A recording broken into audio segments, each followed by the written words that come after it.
Governor लाएंगे। अच्छा। ऊपर से कमर जमान कायरा साहब का भी नाम आ रहा है।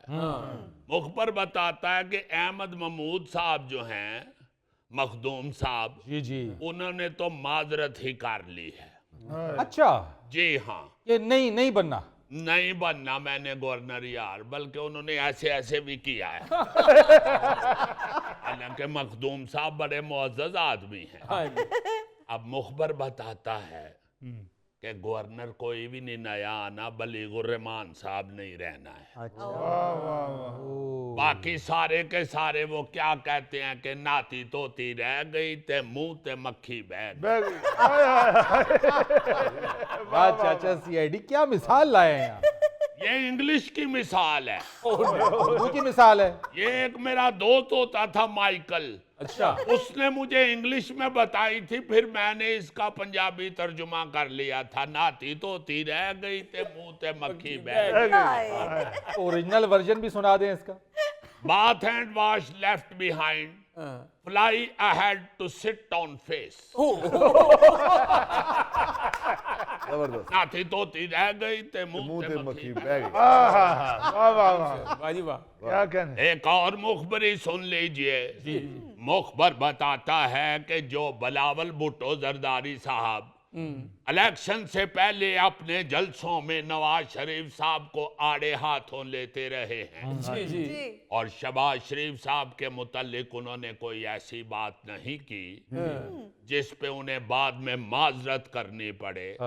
असल में उनकी शुरू से ही ये सोच थी कि अगर नून लीग का वजीर आजम बना तो वो शहबाज शरीफ साहब वारा खाते हैं, हमें नवाज शरीफ साहब वारा नहीं खाते।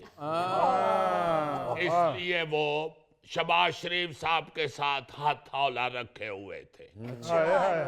क्योंकि मुखबर कहता है कि बिलावल साहब जो हैं, उनकी जो घरेलू टॉक है ना, हाँ जी। वो यही है कि शहबाज साहब फिर भी वारा खांदे ने, मियां नवाज शरीफ साहब को हम नहीं घेर सकते। आप जरा जरदारी साहब की और पीपल्स पार्टी की दूरंदेशी देखें ना, उनको पहले ही पता था कि हुकूमत जिसकी भी बने, बेशक पीटीआई की बने, बेशक नून लीग की बने, पीपल्स पार्टी के बगैर नहीं बन सकती। चाचा, सीआईडी में सोच ही रहा हूँ कि जरदारी साहब या पीपल्स पार्टी को ये बात पहले से कैसे पता थी। यार हर थोड़ा जाते अपने भादा पता ही होंदा है ना। वाह। जैसे मुझे पता है कि मैं बाहर निकल आवा ते मैं इन्हां दी दौड़ लवा सकदा। आ जाओ बाहर, सानू भी पता लगे तुहाडियां लत्तां भी है ने। तेरा लत्तां बड़ा ध्यान है, तू मुखबरियां सुननियां ने कि ठुड्डे खाने ने। एक मजाया मुखबर की मुखबरी सुन लें। अच्छा। वो कहता है कि जो नवाज शरीफ साहब के मीनारे पाकिस्तान वाले जलसे में कबूतर उनके हाथ में बैठा था ना, हाँ जी। वो कबूतर के मालिक ने उसका अमेरिका का वीजा लगवा दिया है। वो क्यों? कहीं औखे सौखे वेले में कबूतर का नाम भी ECL में ना आ जाए।